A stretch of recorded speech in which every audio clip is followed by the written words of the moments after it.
샬롬 샬롬 샬롬 샬롬. 하나님 사랑합니다. 여러분 주 안에서 사랑합니다. 사사기 19장 말씀입니다. 1절에서 30절 왕이 없는 사람들의 분노는 어떠했는지 우리 함께 보죠. 1절부터 30절까지. 이스라엘의 왕이 없을 때 그때 에브라임 산지 구석에 거류한 어떤 레위 사람이 유다 베들레헴에서 첩을 맞이하였더니 그 첩이 행음하고 남편을 떠나 유다 베들레헴 그의 아버지 집에 돌아가서 거기서 넉 달 동안 지냈다. 이렇게 시작하고 있습니다. 그리고 3절을 보니까 그의 남편이 그 여자에게 다정하게 말하고 그를 데려오고자 하여 하인한 사람과 나귀 2마리를 데리고 그에게로 가매 여자가 그를 인도하여 아버지 집에 들어가니 그 여자의 아버지가 그를 보고 기뻐하니라. 그의 장인 곧 그 여자의 아버지가 그를 머물게 하매 그가 3일 동안 그와 함께 머물며 먹고 마시며 거기서 유숙하다가 넷째 날 아침에 일찍 일어나 떠나고자 하매 그 여자의 아버지가 그의 사위에게 이르되 떡을 조금 먹고 그대의 기력을 돋은 후에 그대의 길을 가라 하니라. 또 만류하죠. 떡 먹고 좀 쉬어서 가라 이렇게 만류하는 내용이죠. 두 사람이 앉아 함께 먹고 마시매 그 여자의 아버지가 그 사람에게 이르되 청하는 이 밤을 여기서 유숙하여 그대의 마음을 즐겁게 하라 하니 그 사람이 일어나서 가고자 하되 그의 장인의 간청으로 거기서 다시 유숙하더니 5째 날 아침에 일찍 일어나 떠나고자 하매 그 여자의 아버지가 이르되 청하느니 그대의 기력을 돋우고 해가 기울도록 머물라 하므로 두 사람이 함께 먹고 그 사람이 첩과 하인과 더불어 일어나 떠나고자 하며 그의 장인 곧 그 여자의 아버지가 그에게 이르되 보라 이제 날이 저물어 가니 청하건대 이 밤도 유숙하라. 네 보라 해가 기울었느니라. 그대는 여기서 유숙하여 그대의 마음을 즐겁게 하고 내일 일찍이 그대의 길을 가서 그대의 집으로 돌아가라 하니 그 사람이 다시 밤을 지내고자 하지 아니하여 일어나 떠나 여부수 맞은편에 이르렀으니 여부수는 곧 예루살렘이라. 안장지은 나귀 2마리와 첩이 그와 함께 하였더라. 첩을 데리고 떠난 거죠. 여러 날 만류를 받고 만류를 그대로 하다가 이제는 떠나는 겁니다. 본문은 당시 왕이 없던 사사시대에 발생한 타락하고 부패했던 한 사회의 범죄 사례를 보여주고 있습니다. 에브라임 산지에 한 레위 사람이 있었던 거죠. 그 사람에게는 첩이 있었는데 이 첩이 행음을 하고 본가로 도망을 친 거예요. 그래서 레위 사람은 넉 달이 지난 후에 첩을 데려오기 위해서 처가로 향했고 여기 보면 레위인이 처가로 가서부터 다시 자기 집으로 돌아오는 도중 기브안에서 비류들에게 당한 봉변의 전말을 소상하게 기술하고 있습니다. 그리고 본문을 통해서 당시 이스라엘 사회가 얼마나 타락했는지 분명하게 알 수가 있어요. 뿐만 아니라 본문은 유사한 성적 범죄가 만연한 시대에 사는 현대 성도들에게도 큰 경종을 울려주고 있습니다. 레위는 첩의 억울한 죽음을 호소하기 위해서 시체를 결국 12조각으로 쪼개서 이스라엘 지파에 보내죠. 그리고 기부와 비리의 응징을 호소합니다. 첩의 죽음이 자기 때문이라고 알고 회개하기도 부족한데 전혀 자기 잘못은 뉘우치지 않고 시체를 12조각 내는 참으로 가공할 만한 잔혹함을 서슴없이 드러낸 거죠. 그러므로 우리 성도들 잘못을 저질렀을 때 즉시를 뉘우치고 회개하는 신앙이 되어야겠습니다. 사사기에 꽉 찬 내용은 이스라엘 하나님의 왕으로 인정하지 않고 자기들 멋대로 살아서 그 다음에 어떻게 되었느냐 하는 내용을 다루고 있어요. 오늘 본문도 이스라엘에 왕이 없었다는 내용으로 시작이 되죠. 이스라엘에 왕이 없어 백성들이 자기 멋대로 살았는데 자기 멋대로 살아서 나타난 모습 중에 하나가 이런 것이다. 19장 1절이죠. 그것도 자기네 에브라임에 살면서 멀리 베들레헴까지 가서 첩을 취했어요. 요즘 말로 말하면 타지에서 엽색 캔값을 다니는 사람입니다. 그렇다고 해서 정말 한심한 레위인이로구나 하고 단정 지은 일도 아닌 것이 남들보다 신앙적으로 앞서 있어야 할 레위인이 이 정도였으면 다른 이스라엘 사람들은 과연 어느 정도였는지를 상상할 수 있어야 되겠죠. 이제부터 기록될 이야기는 어떤 한심한 레위인에 대한 내용이 아니라 그 레위인으로 대표되는 당시 이스라엘에 대한 내용입니다. 그 첩이 행하고 남편을 떠나 유다 베들레헴 그 아비의 집에 돌아가서 거기서 넉 달의 날을 보내매 레위인이 첩을 취한 것도 불성사나운 일인데 그 첩이 거꾸로 또한 바람을 피죠. 본처가 바람이 난 것도 이상한 일이지만 첩이 바람난 것은 더욱 이상합니다. 어쨌든 바람난 첩이 자기 친정에 가서 살았는데 레위인이 자신을 수종드는 하인과 함께 첩을 데리러 간 거죠. 그 사람이 그 첩과 하인으로 더불어 일어나 떠나고자 하며 그 자민 곧 자기 여자의 아버지가 그에게 이르되 해가 좀 그렇으니 더 쉬었다 가라 더 묵었다 가라 계속 그렇게 만류를 하는 그런 내용입니다. 레위인이 첩을 데려가려 하자 그 첩의 아버지가 계속 레위인에게 묵고 가기를 강권하죠. 하루만 더 하다가 닷새가 지납니다. 하루만 더 있다 가라고 붙잡는 송기를 뿌리치고 길을 가려는데 여부스 인근에 이르러요. 여부스는 우리에게 예루살렘이라는 이름으로 알려진 곳이기도 합니다. 이때까지만 해도 여부스는 이방 족속의 땅이었던 거죠. 그들이 여부스에 가까이 왔을 때 해가 지려는지라 종이 주인에게 이르되 청컨대 우리가 돌이켜 여부스 사람의 성읍에 들어가 유숙하사이다. 주인이 그에게 이르되 우리가 돌이켜 이스라엘 자손에게 속하지 아니한 외인의 성으로 들어갈 것이 아니라 기브아로 나아가리라. 우리 고향으로 갈 것이다. 에브라임으로 돌아가는 도중에 날이 어두워지자 하인이 여부스 사람 성읍에 가서 하루를 묵자 얘기하죠. 근데 레위인은 그 제안에 동의하지 않습니다. 비록 나그네지만 자신들은 하나님의 선민인데 더러운 이방 땅에서 모을 수 없다. 몸은 조고달플지라도 기브아까지 가자. 이 레위는 종교적인 자존심이 있는 사람이었죠. 까마귀가 노는 곳에 어떻게 뱀노가 갈 수가 있겠는가. 만일 그랬다가는 청파에 씻은 자기 몸을 더럽힐 뿐이다. 적어도 자기는 할례도 없고 율법도 없는 이방 족속과는 차원이 다르고 격이 다른 사람이다. 그래서 하나님의 선민이 사는 기브아까지 갑니다. 기브아에 가서 유숙하려고 돌이켜 들어가 성읍 거리에 앉았으나 그를 집으로 영접하여 유숙해 하는 자가 없었다는 거죠. 15절에 보면 기브아까지 가는데 아무도 영접하는 사람이 없다. 이 얘기는 요즘의 세상 풍토를 기준으로 생각하면 이해가 안 되는 것이 요즘은 거리에 낯선 사람이 있다고 해서 자기 집으로 청하는 사람이 없지만 그 시대의 팔레스타인은 그렇지 않았던 거죠. 무엇보다도 성경에 그를 집으로 영접하여 유숙해 하는 자가 없었다는 내용이 기록되어 있어요. 레위인 행렬을 영접하는 사람이 없었다는 것이 정상이 아니라는 뜻이죠. 우리나라 옛 일시조선 때만 해도 길을 가다가 날이 저물면 아무 집이나 문을 두드려서 하룻밤 유숙을 청할 수가 있었어요. 이리 오너라 지나가던 과객이 하룻밤 유숙하자고 청한다고 여쭤라 라고 얘기하는 것이 얼마든지 가능했는데 이스라엘은 손님 접대에 대한 우리나라와 비교가 되지가 않죠. 그들은 유목민족이고 사람을 구경하기가 힘듭니다. 그들에게 있어서 손님은 언제나 반가운 존재였어요.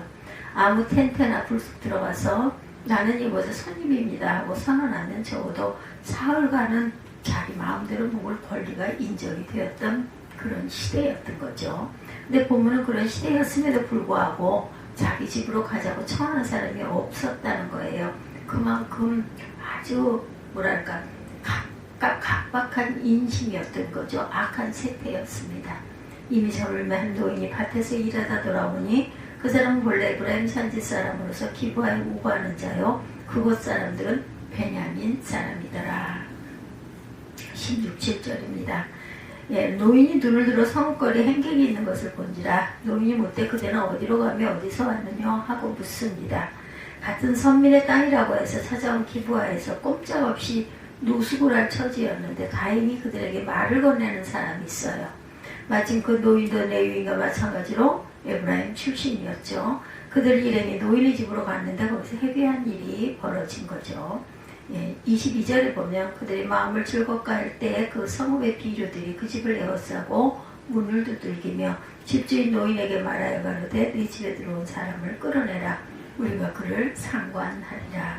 이야기는 어디서 많이 듣던 이야기입니다. 바로 소돔 고모라에서 나온 이야기죠.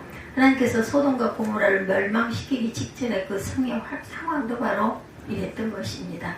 하다못해 어떤 집에 강도가 들어도 다른 사람의 이목을 피해서 몰래 들어가는 법인데 강도 짓을 하러 들어가면서 빨리 문을 열어달라고 대문을 걷어차는 법은 없습니다. 그런데 본문에서는 그렇게 하고 있죠.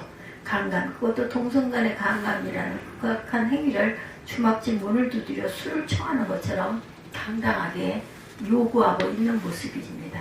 하나님의 진노로 멸망할 수밖에 없었던 이방 도시에서 있었던 일과 동일한 일이 하나님의 백성들이 모여서 사는 곳에서도 하나하나 틀리지 않고 그대로 나타나고 있어요. 소돔과 고모라가 바로 그래서 망하죠. 그리고 소돔과 고모라를 망하게 했던 죄악된 모습이 이스라엘한테도 그대로 나타나고 있어요. 결국 이스라엘도 망해야 한다는 뜻입니다. 이스라엘이 가나안에 입성할 때도 같은 일이 있었어요. 이스라엘이 가나안 원주민을 진멸하는 과정을 통해 얻어야 했던 그 교훈이 바로 이런 것이었죠. 하나님 없이 살아가는 사람들의 삶의 원칙을 하나님께서 이 정도로 싫어하신다. 하나님을 외면하고 살아가면 죽을 수밖에 없는 것이로구나 하는 사실입니다. 가나안 사람들이 하나님 없이 살아서 멸망받을 수밖에 없었다면 자기들도 가나안 사람들이 살아가는 모습을 본받아 살아가면 결국 죽을 수밖에 없다라는 사실을 깨달아야 했다. 그런데 이스라엘은 그 사실을 몰랐던 거죠. 가나안 사람들을 내쫓아서 자기들이 그 땅을 차지한 다음에 가나안 사람들이 살아가는 모습을 그대로 모방하면서 삽니다. 결국 그들도 아수르와 바빌론에 멸망받아야 했어요. 자기들의 가나안 족속이 했던 그 일을 고스란히 돌려받아야 했습니다. 인간의 부패한 심성에서 나온 대표적인 현상, 음행이죠. 특히 성경에서는 음행을 상당히 자주 거론합니다. 인간이 저지를 수 있는 죄 가운데 가장 극악한 죄가 음행은 아닐 것이에요. 법에 대해서 별로 아는 것이 없지만 아마 법정 최고형을 얻어가는 범죄 행위는 인간의 생존권을 박탈하는 살인일 것입니다. 그렇지만 여기서는 보다 깊은 상징이 있습니다. 성경에 그리스도와 교회를 신랑과 신부의 관계로 보죠. 에베소서 5장 22, 3절에 보면 아내들이여 자기 남편에게 복종하기를 주께 하라. 이는 남편이 아내의 머리됨이 그리스도께서 교회의 머리됨과 같음이니 그가 친히 몸의 구주심이라 말씀합니다. 그러나 교회가 그리스도의 하듯 아내들도 범사에 남편에게 복종할지니라. 남편들 아내 사랑하기를 그리스도께서 교회를 사랑하시고 위하여 자신을 주신 같이 하라. 이는 곧 물로 씻어 말씀으로 깨끗하게 하사 거룩하게 하시고 자기 앞에 영광스러운 교회를 세우사 티나 주름 잡힌 것이나 이런 것들이 없이 거룩하고 흠이 없게 하려 하심이라. 이와 같이 남편들도 자기 아내 사랑하기를 제 몸같이 할지니 자기 아내를 사랑하는 자는 자기를 사랑하는 것이라. 누구든지 언제든지 제 육체를 미워하지 않고 오직 양육하여 보호하기를 그리스도께서 교회를 보호한 것 같이 하나니 우리는 그 몸의 지체이니라. 이러므로 사람이 부모를 떠나 그 아내와 합하여 그들이 하나가 한 육체가 될지니 이 비밀이 크도다. 내가 그리스도와 교회에 대하여 말하노라. 그러나 너희도 각각 자기 아내 사랑하기를 자기같이 하고 아내도 그 남편을 경외하라. 에베소서 5장 22절에서 33절까지의 내용입니다. 강탈당한 액수가 아무리 많아도 그냥 자기 혼자 애를 태워야 했다라는 거죠. 차마나마대 얘기를 할 수 없는 내용이라는 겁니다.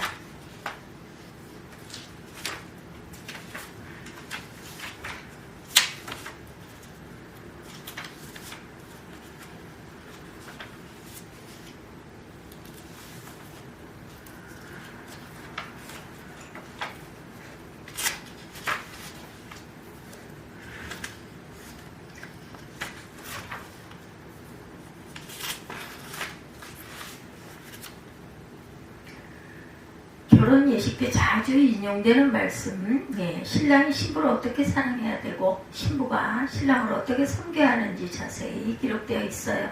그런데 끝부분에 난데없이 내가 그리스도와 교회에 대하여 말하노라 이렇게 기록되어 있습니다. 결국 앞에서 이은 신랑 신부 얘기가 사실은 부부 얘기가 아니라 그리스도와 교회의 관계를 신랑과 신부의 관계에 비유해서 설명한 것이라는 거죠. 그렇다고 해서 이 내용이 결혼 예식 때 설교 본문으로 삼으면 안 된다는 말씀은 아닙니다. 뒤이어 그러나 너희도 각각 자기 아내 사랑하기를 자신같이 하고 아내도 그리할지라 그렇게 말하고 있죠. 남편을 경외하라고. 내가 비록 신랑 신부의 관계를 빗대어 주님과 교회의 관계를 설명하고 있지만 너희도 주님과 교회처럼 각각 자기 아내와 남편을 대해라 이런 뜻입니다. 성도덕이 점점 불안해진다는 얘기는 어제 오늘의 이야기가 아니에요. 상당히 심각한 문제입니다. 남녀가 잠자리를 같이 한다는 것은 서로의 체액을 교환하는 행위죠. 잠깐의 쾌락을 탐하는 행위가 아니라 서로가 서로의 몸에 참여하는 행위입니다. 성찬식 여러분들 하시죠. 우리가 포도주를 나누고 떡을 땜으로 그리스도의 몸에 참여합니다. 그렇다고 해서 남녀의 관계가 성찬식이라고 하면 표현이 좀 이상하지만 어쨌든 남녀가 잠자리를 같이 하는 것은 그만큼 의미가 깊다라는 이야기입니다. 쾌락이나 정욕이 아니라 신성하고 거룩하게 여겨야 한다. 하나님께서 주신 신성한 선물을 잠깐의 재미와 교환하는 것은 말도 안 되는 불경이라는 거죠. 사람과 사람 사이에도 반목이 일어나면 인간이 음란을 행하는 것은 어때요? 가장 먼저 나타나는 모습이 상대방에서 받은 선물을 훼손하는 모습입니다. 이런 맥락에서 하나님과 사이가 멀어진 인간이 음란을 행하는 것, 이것은 하나님께서 주신 선물을 더럽히는 행위라는 것입니다. 어쨌든 불안당들의 강요를 이기지 못해서 결국 레위인의 첩을 그들에게 내어주죠. 레위인의 첩은 밤새도록 그들에게 시달리다가 새벽에야 노연하는데 그나마 살아 돌아온 것이 아니라 레위인이 묵고 있는 집 앞에까지 와서 쓰러져 죽고 맙니다. 아침에 자기 첩이 죽은 것을 본 레위인은 분함이 녹아 충천을 하죠. 비록 첩이지만 아무튼 자기 여인을 자신의 그 아내와 교환하여 깡패들에게 내어준 파렴치한 사내가 무슨 얼굴로 분을 내는 것인지는 모르겠지만 대노하죠. 대노한 그가 자기 집으로 돌아온 다음에 아주 이러한 일을 저질러요. 29절에서 30절이죠. 그 집에 이르러 칼을 취하여 첩의 시체를 붙들어 그 마디를 찍어 12더미로 나누고 그것을 이스라엘 사방에 두루 보내매 그것을 보는 자가 다 가로되 이스라엘 자손이 애굽 땅에서 나온 날부터 오늘날까지 이런 일은 행하지도 아니하였고 보지도 아니하였도다. 생각하고 상의한 위에 말하자 하니라. 29절에서 30절이죠. 자기 첩이 죽은 사실을 놓고 대명천지 이런 일이 어떻게 있을 수 있나며 그 일을 이스라엘 사방에 고지합니다. 모든 사람이 공부를 불러일으킨 다음에 그 일을 응징하기로 한 것이죠. 자기가 살을 섞었던 여인의 몸을 12토막으로 잘랐다는 이야기 아주 잔인합니다. 다만 분노에 사로잡힌 레위인에게는 전혀 문제가 되지 않았는지 기브아 사람들의 패역함을 벌하기 위해서라면 못할 것이 없죠. 하나님의 선민인 자기들이 사는 땅에서 그런 엄청난 범죄 행위가 어떻게 해서 존재할 수 있는지 그것이 큰 문제였던 것입니다. 어떤 분의 그런 간증입니다. 부교육자 시절 이야기. 퇴근하려고 마을버스를 기다리는데 어떤 성도를 만났대요. 목사님이 이제 퇴근하세요? 네, 저는 차는 어쩌고 버스를 기다리세요? 차요? 뺏겼어요. 네, 저는 아내가 차를 가지고 다닌다는 얘기를 아내에게 차를 뺏겼다라고 말한 것인데 순간적으로 그분이 잘못 알아듣습니다. 아니에요. 어쩌다가요. 면허가 취소되는 가장 일반적인 사유는 음주운전이죠. 그러나 제가 면허가 취소되었다 하면 당연히 놀랄 일입니다. 그때 그분은 제 말을 잘못 알아들어서 만일 제가 정말로 음주운전에 단속되어서 운전면허가 취소됐다면 어떻게 되겠어요? 제 앞에 차까지 단속을 안 했는데 마치 제 차부터 단속을 하는 바람에 면허가 취소되었다고 가정을 해보죠. 그러면 그 사실에 대해서도 어떤 태도를 보일지 정말 운도 없지. 방금 전까지 단속을 안 하라 하필이면 내가 지나갈 때 단속한 거. 그들이 옳다는 이야기가 아니죠. 그렇지만 그들의 잘못을 성토하는 목소리를 크게 내기만 하면 그것으로 저절로 자기들의 옳은 사람이 되는 것이 또한 아니죠. 레위인을 비롯한 다른 이스라엘 사람들도 잘한 것이 없는 사람들입니다. 기브아 사람들 다른 점이 있다면 단지 기브아 거민이 범한 유형의 잘못을 범하지 않았다라는 사실뿐이지만 그들은 그 사실을 모릅니다. 누가 보기에도 자기들은 하나님의 백성답게 살고 있는 정상적인 사람들인데 기브아 사람들이 천인 공로할 잘못을 저질렀다. 이런 경우에 행여 남들보다 저희 목소리가 적게 들리지 않도록 가급적이면 목소리를 높여야 된다는 것, 자신의 정당성을 과시하기 위해서라도 크게 소리를 지릅니다. 목소리가 작으면 양심에 찔리는 것이 있는 사람으로 오해받을 수 있기 때문에 이것이 당시 이스라엘의 형편이었습니다. 정신이 온전한 사람은 아무도 없어요. 네, 그들에게 왕이 없기 때문이죠. 하나님을 왕으로 인정하지 않았기 때문입니다. 성경은 하나님을 왕으로 인정하지 않은 삶이 어느 만큼 더럽고 추악한지를 우리에게 보여주고 있습니다. 하나님을 왕으로 모신 삶은 그만큼 고결하고 복되다라는 것이죠. 하나님을 왕으로 모시지 않는 삶이 어느 만큼 더럽고 추악한지를 알아서 우리만은 하나님을 왕으로 모신 삶을 살아가라는 경종입니다. 우리가 이 세상을 살아가면서 할 수 있는 가장 귀한 일이 있다면 하나님을 왕으로 모시는 일입니다. 이 세상 모든 사람들이 왕이 없는 삶을 살아가더라도 우리만은 왕이 있는 온전한 삶을 사는 저와 여러분이 되시기를 주님의 이름으로